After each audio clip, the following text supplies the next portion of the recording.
Thank you, Claude. I don't hide that I'm a bit intrigued by some of the questions, and it reminded me my life in my national parliament before. But here, it is the European Parliament, and I would like to ask all members of parliaments to go out of their country's perspective only. Yes, it has to be taken into consideration, but we are here for another purpose.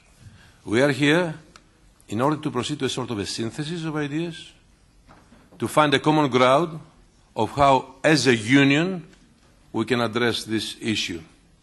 And this is our duty as Commission, and this is the duty of the European Parliament.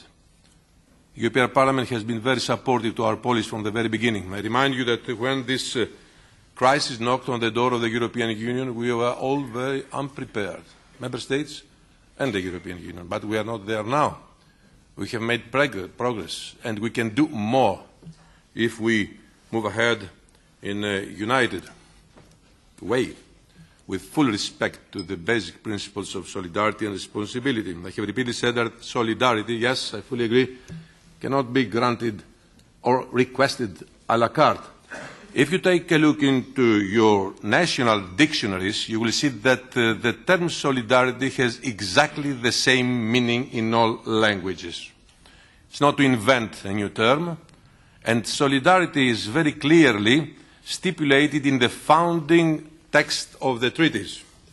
So I start by making a political remark that intrigued me more, that Polish colleague accused the European institutions and the European Commission that we do not respect the European citizens. It's a very heavy and irresponsible word. We are here, the defenders and guardians of the treaties. That's why you have appointed us here, either as commissioners or the elected members of the European Parliament. The respect to our citizens is mirrored on the respect of their fundamental rights, on their decision, even if they were not the ones who decided many years ago, for their countries to cross the threshold of the European family. Respect to peace and democracy, respect to social cohesion and to stability. But in order to achieve it, we need common responses. What was the main demand from the very beginning? We all decided to address this issue. You sent us a message. European answers to a European problem. And this is what we try to do. But we cannot do it alone, because the main responsibility in the field of implementation is the responsibility of Member States. So all together, European institutions, national governments, and political parties.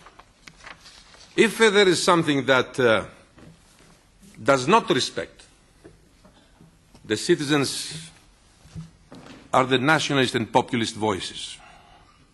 They undermine the European values, and they have an aim to serve: how to undermine the European project. But as I said before, that's why we are here. And this attitude is a proof of not respect to the citizens of Europe.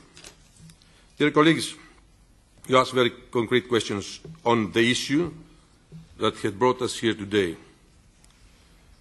Let me start answering to the Polish member of National Parliament.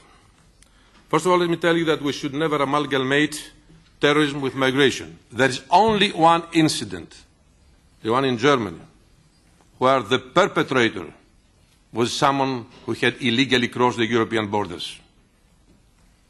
All the rest, as it was said before, they were homegrown perpetrators, terrorists. And this is a big question we all together have to answer.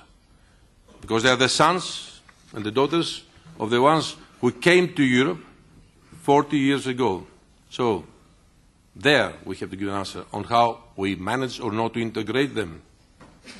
And of course fight radicalization. As you know, I am in charge both of migration, refugees, and also of home affairs issues. And it's a very difficult task to address. Why? Because the perception that migrants are automatically potential terrorists has to be taken out of our minds. We try to create a hospitable and friendly environment for the ones who decide to come to Europe, but they have also to respect our laws. In the beginning, it didn't happen. More than 1.2 million refugees or migrants managed to cross illegally our borders. But now our borders are better protected, thanks to you, thanks to our work. The European Borders and Coast Guard is fully operational, and it works closely with the Italian and the Greek authorities. The hotspots, as I said in the beginning, they are fully operational. 100% of the ones who come to Europe, they are fully identified, registered, and fingerprinted. So we have taken our measures. But as I said, the implementation is in the hands of national authorities. Security and assisting refugees goes hand in hand. Taking our share of the management of migration will not be done, I can assure you, at the expense of our security. That is why we have reinforced the protection of our external borders, and we support Member States in order to better manage their borders management.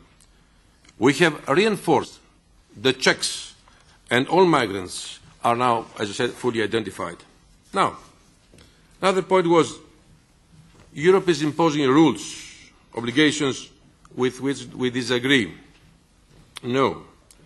The Commission, it's good for you to know, made proposals to reform the rules on asylum. It is up and for the Member States to decide now, together with the European Parliament. And that's where we are standing now. Ms. Gomez raised the issue of unaccompanied minors, although I said something in the beginning.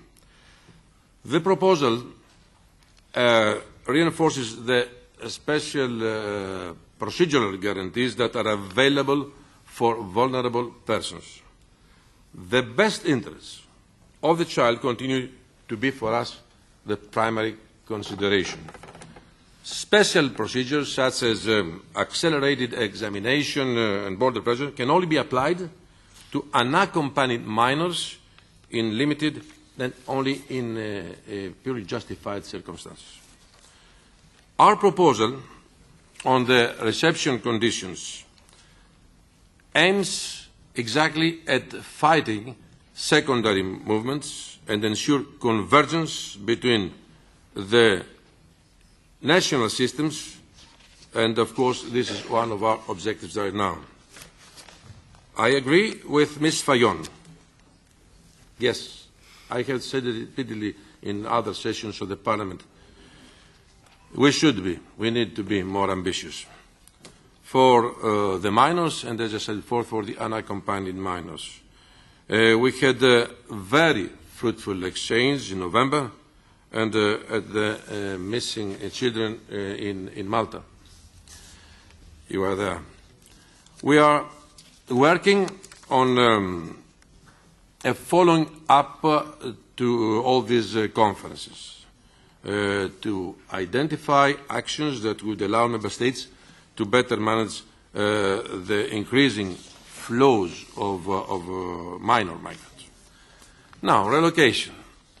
I have not hidden my disappointment for the results. 1 year ago, we had put a goal to reach the level of 160,000 migrants to be relocated. The results are very poor, but recently, I would say a more positive signal has been sent by Member States. But relocation has to be implemented. Member States have to deliver on their commitments, because the decision, I remind you, was taken by all Member States in Luxembourg 1.5 years ago. So it's a moment for everybody to implement it.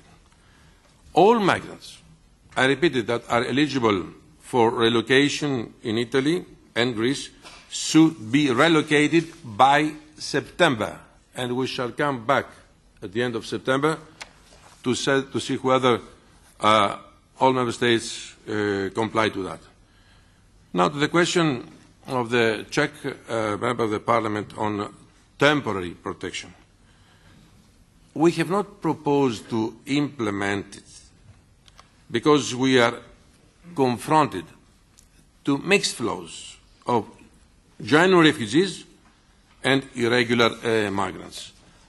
Our approach is to screen people upon arrivals, to offer protection only to genuine refugees. And this is the main job undertaken by the hotspots right now. You know that the majority of the ones who crossed before or who are crossing even now, although the numbers have subsided in a dramatic way from the Aegean Sea, they are potential political refugees. The others, the majority of the ones who cross risking their lives, the Central Mediterranean route, they are mostly irregular migrants. So their cases are screened on the ground. I can assure you that given all what we've done so far, although we are not where we should be, we have made a great progress. The situation is under control. But all member states must realize that it is also their duty. You know, it is very easy to criticize Brussels, but we are all in Brussels. And what is Europe finally? We are all a part of this European system. This blame game between political parties, between member states, should stop immediately. We either move forward together or we shall all together be held accountable in the future if the European project is put in doubt and in danger. Because this is our duty, as I said at the beginning, to maintain and safeguard the values, the principles, but also the policy we all together have made in order to address this phenomenon, which finally, although some would believe that it would be the economic crisis that would put the European project in danger, it is the management of the refugee crisis because it is directly linked to values and principles upon which the European dream and project is built. Thank you very much for your attention.